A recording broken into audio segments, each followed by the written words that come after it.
Tentara Nazi sedang memeriksa rumah itu. Mereka menemukan seorang wanita Soviet yang sedang hamil bersembunyi di dalam peti kayu. Keduanya saling memandang. Suasana langsung menegang.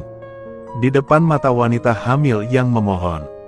Melihat tidak ada yang memperhatikan di sini, dia berpura-pura tidak terjadi apa-apa dan keluar. Namun petugas yang skeptis itu sepertinya melihat ada sesuatu yang salah. Dia segera memanggil prajurit itu kembali. "Apakah kamu menemukan sesuatu?" Kemudian kotak itu dibuka. "Oh, halo." Melihat seorang wanita Soviet hamil bersembunyi di dalam tong, dia memerintahkannya untuk duduk di kursi. Kemudian mulai menanyakan identitas dan latar belakangnya. Wanita itu dengan cepat menjelaskan bahwa dialah pemilik rumah tersebut. Karena dia takut, dia harus bersembunyi di dalam kotak. Namun begitu dia selesai berbicara, seorang tentara mengetahui kesalahannya. Pasalnya, tidak ada wanita di foto keluarga yang tergantung di dinding. Melihat kebohongan itu terungkap, wanita Soviet yang sedang hamil itu langsung memegang tangan petugas tersebut dan memohon. Dia berharap dia bisa menyelamatkan anaknya yang belum lahir untuk hidup. Namun pada saat ini, sesuatu yang membuat wanita itu semakin putus asa terjadi. Tentara itu menemukan kartu identitas militernya tersembunyi di bawah tempat tidur. Bersama dengan seragam Sovietnya. Kaye Huiduk sangat marah. Segera menyeretnya keluar dan bersiap untuk menggantungnya. Namun saat bersiap untuk mengeksekusi prajurit tua di sebelahnya tiba-tiba angkat bicara. Mengatakan hal itu pada wanita hamil sungguh kejam. Dia berharap letnan bisa menyelesaikannya dengan cepat. Setelah berpikir sejenak, sang letnan pun setuju dengan prajurit tua itu. Jadi dia mengeluarkan pistol dari ikat pinggangnya. Bidik lurus ke dada wanita itu. Saat ini wanita itu sangat putus asa. Sebelum meninggal, dia mengutuk kaptennya. Membunuh wanita hamil akan membawa ke neraka. Tuhan tidak akan memaafkanmu. Setelah mendengarkan, letnan berkata maaf kepada Tuhan. Kemudian berikan pistolnya kepada prajurit baru yang berdiri di sebelahnya. Perintahkan dia untuk menangani wanita hamil itu dalam 1 menit. Meski hati nurani prajurit itu tidak mau melakukan hal itu. Tapi perintah letnan tidak bisa dilanggar. Dia hanya bisa mengangkat senjatanya secara perlahan. Sementara tentara Jerman lainnya sibuk di belakang bunker. Mendengar suara tembakan, petugas yang sedang mandi sauna langsung melihat keluar.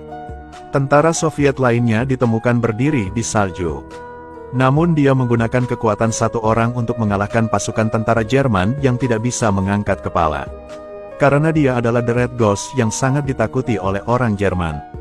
Dia kemudian bersembunyi di sudut rumah kayu. Langsung menggunakan pisau untuk mengirim musuh ke angkasa. Menggunakan tubuh musuh sebagai tameng.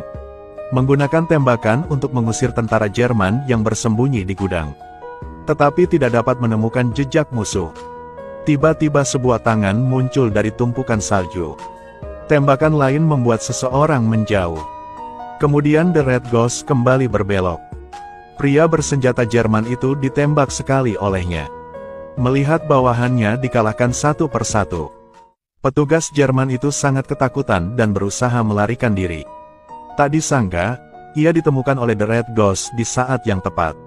Tapi pelurunya meleset. Tentara Jerman lainnya segera melancarkan serangan untuk menutupi mundurnya perwira tersebut. The Red Ghost dicegah untuk bersembunyi di sauna. Di luar dugaan, masih ada tentara Jerman di dalamnya. Segera tuangkan air mendidih ke bawah. Lalu bergegas keluar kamar. Tetapi menemukan tentara Soviet lainnya bersembunyi di sudut gelap. Dia panik dan segera lari. Namun kakinya tersangkut sesuatu, ia terjatuh, kepalanya terbentur tiang kayu dan pingsan. Saat ini, hanya 1 tentara dan 1 perwira Jerman yang masih hidup. Petugas tersebut menyuruh tentara tersebut untuk melemparkan senapan kepadanya. Tetapi saat ini prajurit itu ketakutan setengah mati. Jarak 3 meter tidak bisa dilempar. Melihat bawahannya begitu tidak berguna, perwira Jerman itu mengertakkan gigi gerahamnya. Untungnya, dia menggunakan bayonet untuk mengambil pistolnya. Namun ketika dia bersiap untuk menembak The Red Ghost, Dia melihat bawahan yang tersisa juga dibawa keluar dari bullpen oleh tentara Soviet. Di bawah serangan The Red Ghost dan tentara Soviet, satu-satunya prajurit yang tersisa ditembak sebagai sarang lebah. Kemudian pasukan Soviet mendekati ruangan tempat perwira Jerman itu bersembunyi. Baru saja melihat lubang besar di dinding. Tetap biarkan orang Jerman itu kabur. Setelah menyelesaikan medan perang, bala bantuan Soviet mulai memulihkan kekuatan fisik mereka. Petugas yang melarikan diri saat ini mengenakan gaun bermotif bunga ala Soviet dan melarikan diri. Ia segera memimpin tentara Jerman ke kota untuk membalas dendam. Mereka melepaskan mortirnya dan membidik rumah kayu itu. Di bawah tembakan artileri berat. Hanya dalam beberapa detik, ruangan kayu yang awalnya hangat itu hancur berkeping-keping. Setelah pemboman, Jerman mulai menyerang. Tetapi mereka tidak tahu bahwa The Red Ghost tidak jauh dari sana, mempersiapkan segalanya. Tunggu dengan tenang sampai mereka merangkak ke dalam perangkap. Setelah itu, mereka masih bisa mendengar suara pasukan Soviet di dalam ruangan. Perwira Jerman segera memerintahkan pemboman lagi. Namun begitu dia memberi perintah, tiba-tiba sebuah granat muncul di belakang mereka.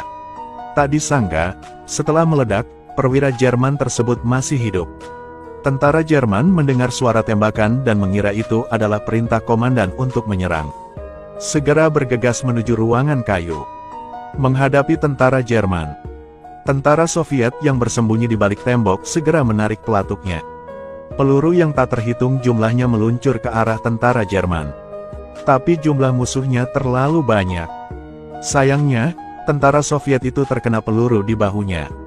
Namun kini tentara Jerman telah tiba di depan mereka. Prajurit yang mendengar suara itu berbalik dan ditembak sekali di bagian dada oleh seorang tentara Jerman. Tentara Soviet yang beruntung hanya bisa diam-diam bersembunyi di dalam ruangan untuk mengamati situasi. Namun begitu mereka muncul, mereka ditembak mati oleh tentara Jerman. Saat ini seorang tentara Jerman datang ke jendela. Lemparkan granat melalui jendela. Keduanya mencoba membuangnya sebelum granatnya meledak. Tentara Soviet yang bertahan di luar, setelah meminum sebotol vodka, mengambil senapan mesin ringannya dan mulai menembaki tentara Jerman dengan panik. Meski dipukul, dia tetap tidak mundur selangkah. Seorang tentara Jerman bersiap menyerang dengan granat. Ditarik jatuh oleh seorang tentara Soviet yang terluka parah. Kemudian pin granat dicabut. Keduanya baru saja mati bersama. Melihat teman dekat mati tepat di depan matamu. Namun dia belum sampai di samping tubuh rekannya. Ditembak mati oleh seorang perwira Jerman yang bersembunyi di kegelapan. Saat ini, hanya The Red Ghost dan perwira Jerman yang masih hidup. Tentara Jerman itu memasang bayonet di pistolnya. Keduanya mulai bertarung dengan cara yang paling primitif. Tapi itu tidak berlangsung lama. The Red Ghost kurus dikalahkan oleh tubuh kuat tentara Jerman dengan pukulan api. Jiwa Merah mengambil sabit dari samping dan bergegas maju untuk menusuk perut tentara Jerman itu. Pada akhirnya perwira Jerman tersebut pun tewas di tangan The Red Ghost. Namun setelah berhasil mengalahkan semua musuh, The Red Ghost bersiap untuk mundur. Lalu tiba-tiba dia tertembak di dada. Ternyata penyerangnya adalah tentara Jerman yang baru saja pingsan di tiang kayu. Melihat The Red Ghost dibunuh olehnya, rasa sombong itu membuatnya mengangkat kepalanya ke langit dan tertawa terbahak-bahak. Tapi agar dia tidak terlalu bersukacita, dia dieksekusi di tempat dengan peluru. Jiwa Merah lainnya bergabung ke medan perang. Sebenarnya Jiwa Merah bukanlah nama seseorang, melainkan pahlawan yang selalu gigih dalam berjuang. Bahkan dalam situasi sulit,